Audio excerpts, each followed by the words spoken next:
So we need to make sure we give the computer the correct information. So I think of the computer as an in-betweener.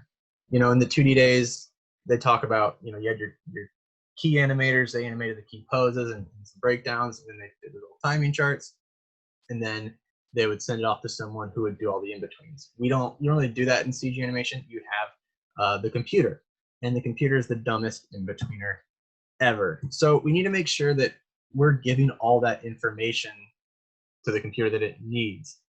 Knowing that, I've kind of broken things down into 3 different types of breakdowns. We have classic breakdowns, ANTICS, overshoots, and spacers. So the classic breakdown is the middle transition pose. The information we're primarily going to be telling the computer here is what kind of arcs we want and what's leading and what's dragging or overlapping. So we're going to look at this simple little clip from Zootopia, and we're basically going to go through and reverse engineer it. So here's the clip. For what? Hurting your feeling? Cool. So that's what we're going to be looking at. Pretty simple, but so these are the key poses that they put that, you know, if I was doing this shot, that's kind of what I would do.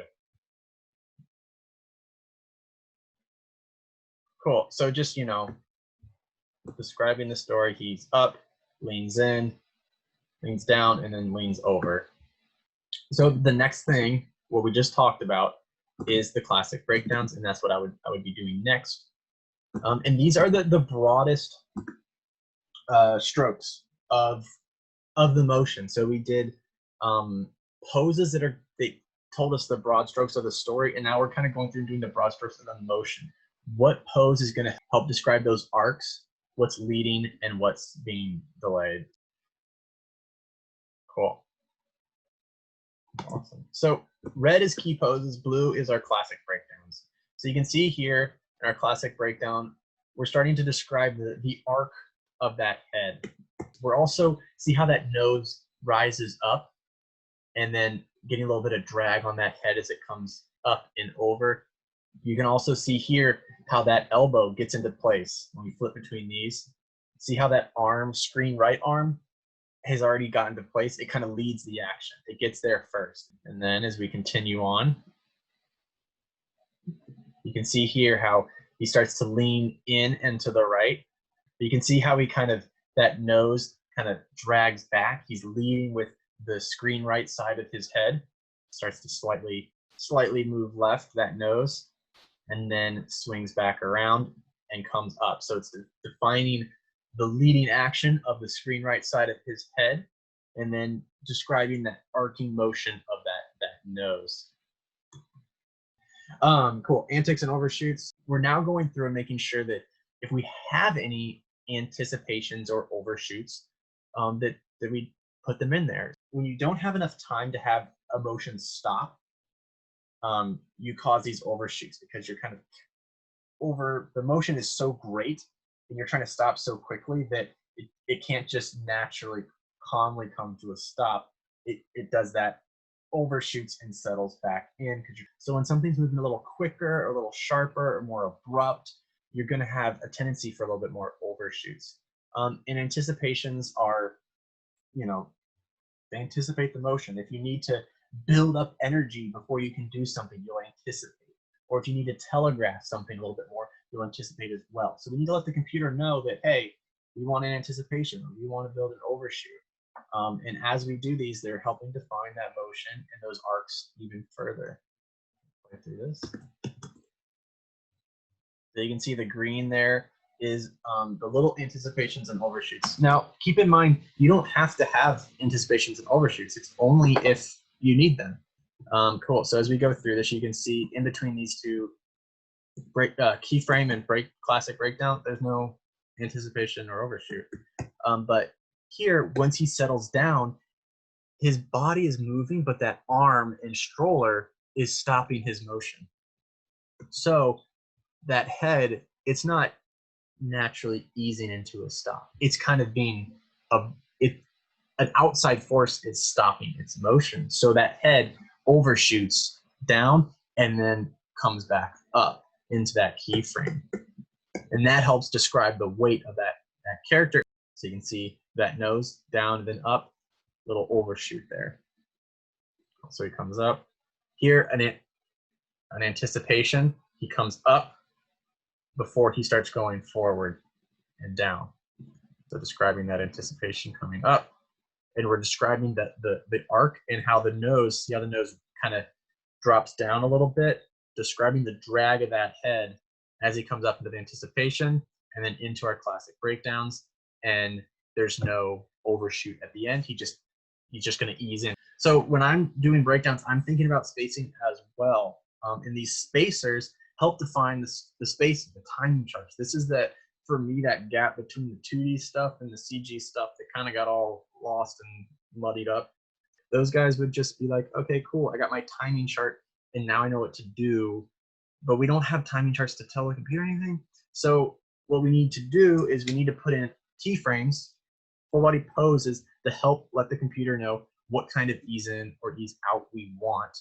So anytime that something is at a rested state and it starts moving, we need to ease out. You've got to build up that momentum to get moving. So we need to ease out of it. And anytime something comes to a stop, we need to ease into it. Even when you overshoot and then settle back in. The settle back in is the ease into the stop. So the third option or third time is when we're changing direction. So when we're moving here, but we don't necessarily stop, but we switch to the other direction, we still need to slow down to switch that direction. And then we need time to ease out and speed back up. So anytime you guys characters stopped and they start moving, or characters coming to a stop, or characters changing direction, think to yourself, is there an ease in or out here? So the purple ones here are our spacers, and we end up with a lot of these. So we got a key pose, then we go into a classic breakdown. Now here is an instance where we don't have one because we're cutting on the action. He's not at a rested state, so we don't need to ease in or out here. So as we come into that overshoot is a change of direction. We're moving downward and it's shifting back up. So we need to let the computer know we want our character to be easing into this pose here. So we're going to create a pose that favors that last pose. So then it knows to kind of bunch up the animation in that area to give the impression of the character slowing down into here. And then we're switching direction up, so we need to ease out. So again, we're going to favor the overshoot pose that we built. Favor it. See how close those are? So then we can ease out, overshoot, and then come up into our key pose. So then it knows what kind of spacing we want. So we have an ease in and ease out because we have a change of direction. Cool. So he's come to a rest here. He's not really moving. So we need to create a ease out, another spacer pose to go into that classic breakdown. So again, easing out of our key pose. So see how close he is to that starting pose? That's going to give, the closer you get to that starting pose, the tighter your ease in is going to be as far as visually close. And then we come through the classic breakdown, and then we're easing into this anticipation because the anticipation is coming up and back a little bit to go forward. Again, changing direction. So we need to ease into the anticipation. You see here, you can see how that purple really favors this green pose more. And then we're going through classic breakdown to another classic breakdown. So we're not coming to a stop yet. So we don't need any spacers there, no ease in or out.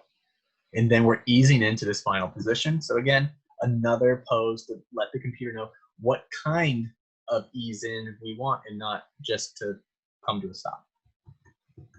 And this is what I would consider like my finished blocking. My blocking plus breakdowns are done. I'm ready to hit spline. This amount of poses.